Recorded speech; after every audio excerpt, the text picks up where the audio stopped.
All right, it's now 2024, and is Shimano still the best road group set? Are we giving its near perfect performance too much praise? And on the other hand, are we being too critical of SRAM?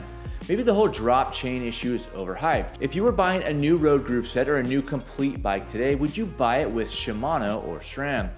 Look, after having ridden both systems for over 10,000 miles, I have a few thoughts on the matter. Let's address the elephant in the room and start with the chain dropping issues that seem to plague SRAM 2x. Is it overhyped or is it blown out of proportion? Well, considering the front derailleur's primary job is to shift the chain from the big ring down to the small ring and vice versa without dropping it, I don't think it's too much to ask that it perform that one task well. If it doesn't, well, I think that's a problem. So no, I don't think the chain dropping issue is overhyped, nor is it blown out of proportion. Has it been improved with the new SRAM Force? Well, during my time with the Rita Esprit, the Allied Alpha, and the Blackheart Road Tie, I had a chance to try the new SRAM Force, and I think it's a minor improvement. It feels more precise and slightly quicker, but there's still that moment where you push both levers to initiate a front derailleur shift, you hesitate, and then you have to kind of glance down to ensure that it shifts properly. I wish I could do it blindly, but it's just not there yet. Where I do think the new Force is greatly improved is in the hoods. The hoods are a much better shape, they're more ergonomic, and they feel better in the hand than the current Red hoods and the old Forced hoods. I also think the rear shifting is slightly quicker, but it's still just good, not great. And if it sounds like I'm being critical of SRAM, well, I am.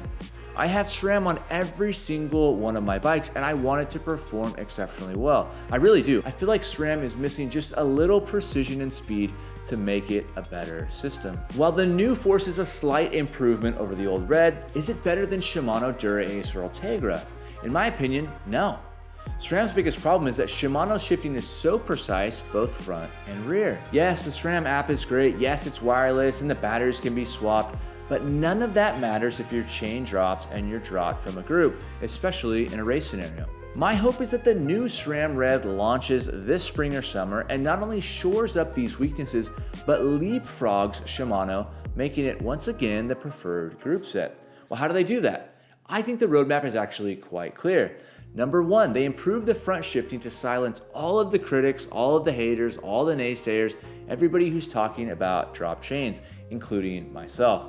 Number two, they improve the hood ergonomics just as they've done with the new Force group. And they improve the rear shifting, making it more crisp and more precise. And of course, if they can make it lighter, have the components have a smaller form factor, maybe an all black chain ring, including the teeth, and maybe at a price that's somewhat reasonable because the bike market's in shambles. If they can just accomplish the first two items that I've listed, they'll be on par with Shimano, and anything else will give them a little bit of a lead on the competition. And that's it. That's how SRAM creates the best new road group set in 2024. But hopefully they give us a little bit more. I mean, they've had 4 years to develop it. And I hope that they're thinking ahead because prospective buyers are going to look at the new SRAM Red, and some of them, including myself, might think, well, maybe I'll hold off on the new Red and wait until Shimano updates their groups in a year or two.